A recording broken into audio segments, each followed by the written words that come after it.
So strangers often stop me on the street and say something along the lines of, "I would never do your job." Even though it happens so often, I'm always a little surprised. You see, my job doesn't require that I run into burning buildings or perform open heart surgery, teach math to middle schoolers.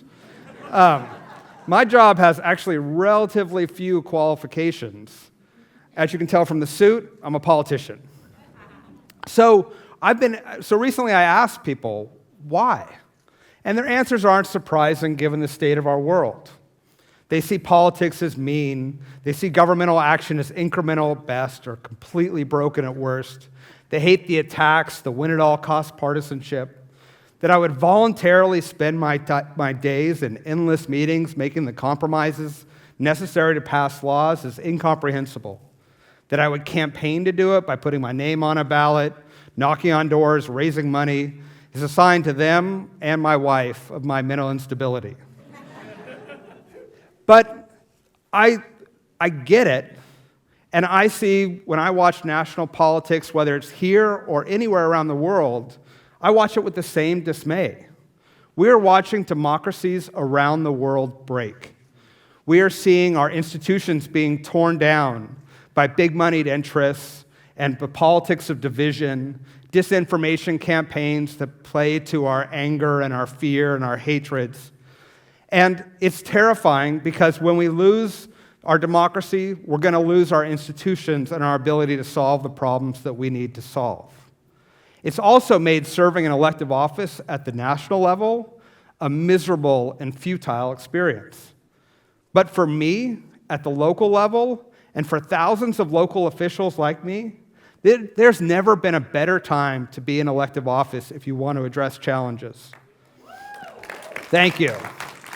Thank you. We are engaging with our communities in entirely new ways.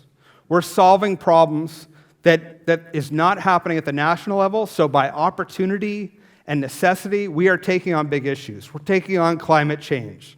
We're taking on social equity. We're taking on economic innovation, justice and democracy, and we're doing big things. Here in Santa Cruz, more than 20 of cities, and soon to be more than 30 cities and counties on the Central Coast have formed our own power company, and we're delivering more renewables to you at a fraction of the cost. Santa Cruz County has long been a leader in environmental preservation, in reducing plastics, in early childhood intervention, in juvenile justice, in end of life, and we will continue to be a national model. Look, we have a lot of challenges here locally, but as a local official, every day I get to wake up and try to take action to make our community a little bit better place. But it's not just here in Santa Cruz that these things are happening. In St. Louis, local government officials are giving every kindergartner a college savings account. That makes it 64% more likely that those kids graduate from college. Cincinnati, Ohio is going carbon neutral by building the largest city-owned solar array in the United States. Burlington, Vermont cut opioid overdoses in half by expanding treatment in jails and emergency rooms. Stockton, just north of here, is experimenting with basic income. And Louisville, Kentucky has partnered with the Dalai Lama to integrate compassion into their cities' lives.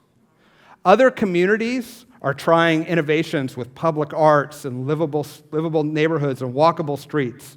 They're trying new ways to process trash and sewage and bring in clean water. And they're seeing some really extraordinary results.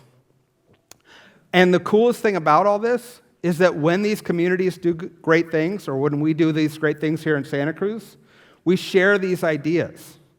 So every community is out there trying to help other communities improve their lives. So if I come up with an innovative idea or a new way to deliver a service, not only can I help the lives of those in my community, but I can help thousands, if not millions, of people's lives in other communities. Recently on my podcast, An Honorable Profession, I spoke to Eric Lesser. Eric Lesser served as a senior aide in the Obama administration. He worked for years just feet from the Oval Office. I asked him why he chose to return to his small western Massachusetts hometown to run for the state Senate instead of staying in Washington, and his answer was clear and unequivocal. It's about impact. If you care about justice, your local district attorney and sheriff have far more impact on the criminal justice system than the Attorney General of the United States. You want to improve your schools? Your local school board has more power than the Department of Education. If you care about parks, roads, streets, jobs, local business, the fates of all those things are decided at the local level. Local government is essential and effective, and it will have far more impact on your life than any president or prime minister ever will. As President Lyndon Johnson once observed, he said, when the burdens of the presidency become too great, I always remind myself it could be worse. I could be a mayor. So while we are out making this tremendous impact, while we are out innovating and doing and making our communities better, we are watching people disengage. The forces that are tearing apart national governments are now beginning to tear apart local governments. The forces of division that exist between Democrats and Republicans at the federal level are now beginning to emerge locally. And it's devastating, not only for us to make our communities work, but to solve the big problems that we know we can solve. Local governments in the United States, their combined annual budget is $2 trillion. That's more than all but 2 countries in the world. We have the power to make sure that clean water comes into your home, and as we saw in Flint, that is not a given. And we have the power we need to treat the dirty water coming out of your home.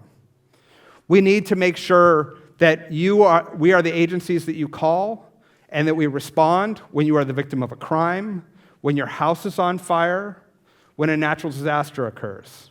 But we need your engagement. A recent study found that only 1 out of every 5 eligible voters participated in a municipal election.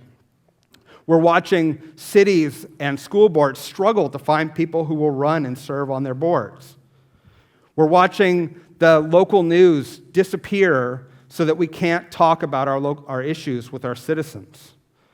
And this is the time when we need your engagement the most.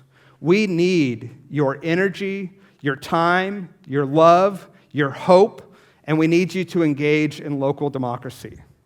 So we need you to vote and track a local issue. We need you to volunteer to support a local candidate or a local measure. We need you to serve on a city advisory board or a county commission. And just maybe, we need you to run and do a job that a stranger will approach you on the street and say they can't believe that you will do, because that is how we will make sure that local government is where democracy lives. Thank you very much.